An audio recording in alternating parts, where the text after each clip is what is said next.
my channel! So for today's video, I will show you kung paano ko ginawa ang makeup look na to. This look is just simple and sobrang dali lang din gawin. So if you're someone who's working in a corporate or in the office, you can recreate this makeup look too. So yeah, if you wanna know how I did this makeup look, then please go ahead and keep watching. Okay, so let's begin. So, you want your makeup to last all day. So, ang gagawin mo is, mag-apply ka ng primer. Yung gagamitin kong primer ngayon is itong, as usual, like, maglalagay lang ako ng ganito dami. And I will just apply it on my entire face.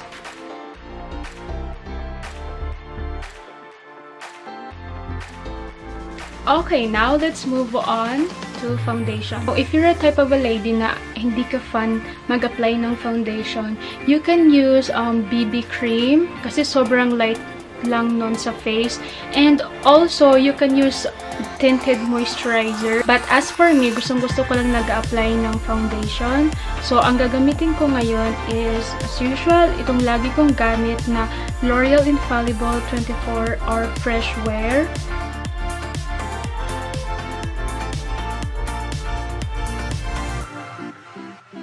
And then using a beauty blender, again, this is damp. Gamitin ko siya para i-blend.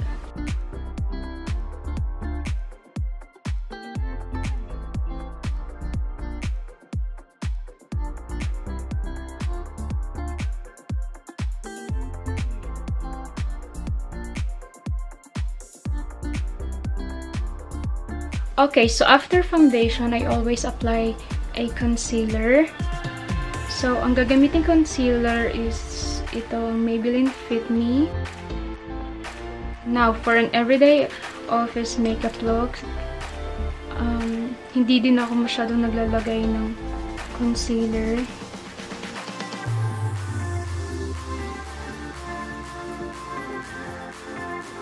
Basta makover ko lang yung under eye circles ko and yung pimple mark, okay na yun. Hindi ko na siya kinakapalan.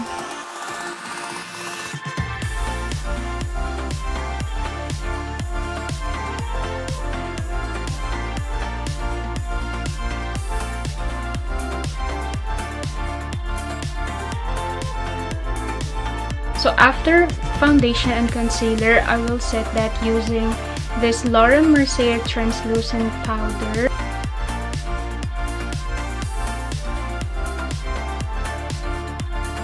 Then using a powder brush, I will use this to dust it off.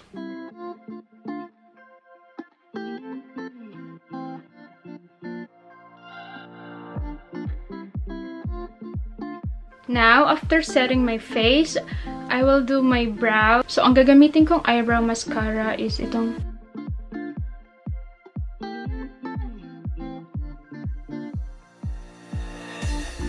So, after ko maglagay ng eyebrow mascara, ginagamitan ko pa din siya ng eyebrow pencil. Dagdagan ko lang siya ng konti. Ilalagay ko lang siya sa mga sparse area. Then, I will blend it using a spoolie. Since this is an office everyday makeup look, dapat yung gagawin lang natin na eyeshadow is sobrang simple lang. Kasi you don't want so much going on sa eyes mo. Kasi you're going in an office, not on a party or like an event. So, as much as possible, dapat yung gagawin nyo lang na eyeshadow sa eyes nyo is sobrang basic lang and simple. So, I use this palette. So, sa palette na to, dalawa lang yung eyeshadow na gagamitin ko. First, gagamitin ko tong shade na to. And, yung pangalawa is ito.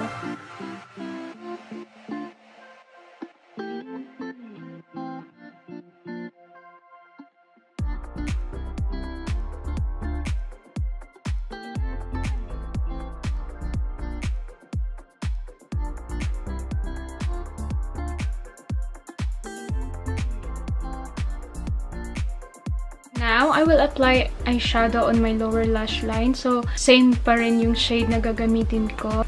first is this shade, and then ito.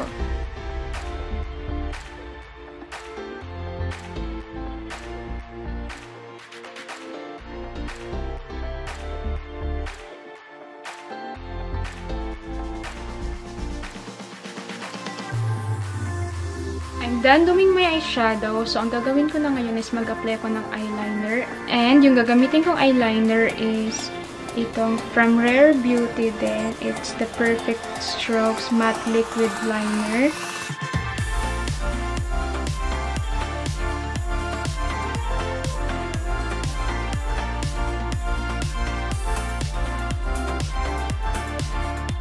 So, I'm done applying eyeliner. Now, I will apply mascara. So, yung gagamitin kong mascara ngayon is itong Clinique High Impact Mascara. Okay, so I will just curl my lashes and then apply mascara.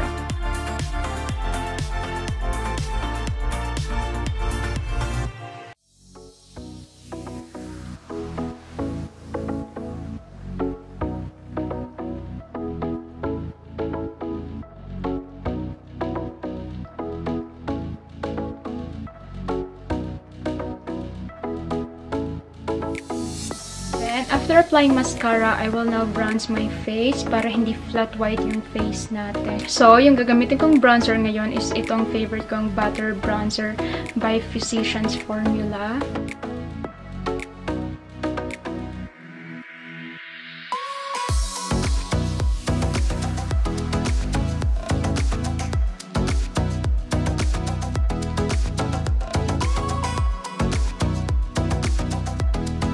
Now, after applying a bronzer, I will now go on and apply blush.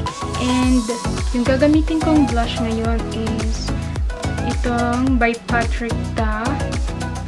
Ito yung shade na yun.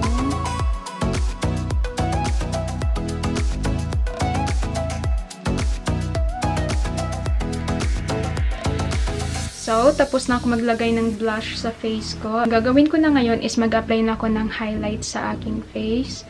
And yung gagamitin kong highlighter ngayon is itong highlighter from KKW Beauty.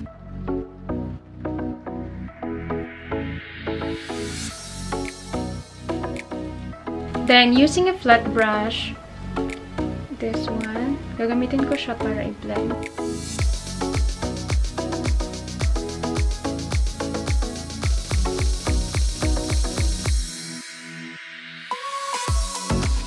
So, after ko maglagay ng highlight sa face ko, I will now go on and apply lipstick. Now, when it comes to lipstick, I always go for nude shades kasi it complements to my skin since I'm a morena. But kung preferred nyo yung mga colored lipstick, pwede din yun as long as alam nyong bagay yun sa'yo and dun kayo comfortable sa color na yun. Pwede nyo rin gawin yun. So, yung gagamitin kong lipstick na yun is itong favorite ko na liquid lipstick from Sephora. Gamitin kong lip pencil ngayon is itong from Sephora din. Ito yung Rouge Gel Lip Liner nila.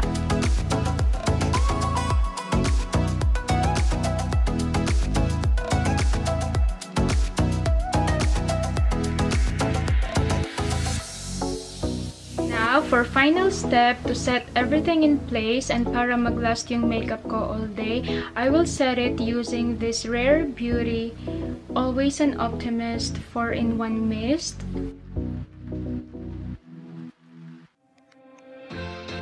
Okay, so guys, tapos ko na gawin yung makeup look. Now, I will just do my hair and change my outfit. Then, I will be right back. Okay, so guys, this is the final look. I just curled my hair kasi gusto ko i-curl lang siya ngayon para iba naman. But if you prefer tying up your hair, okay lang din yon kung dun kayo comfortable. So, yeah, this is our final look for today, guys. I hope you like it and nag-enjoy kayo panoorin ng video na to. Thank you so much for watching. And kung na-enjoy nyo ang video na to, please don't forget to like. And if you haven't subscribed to my channel yet, please subscribe because I would love to have you here. So yeah, thank you so much for watching and I will see you on my next one. Bye!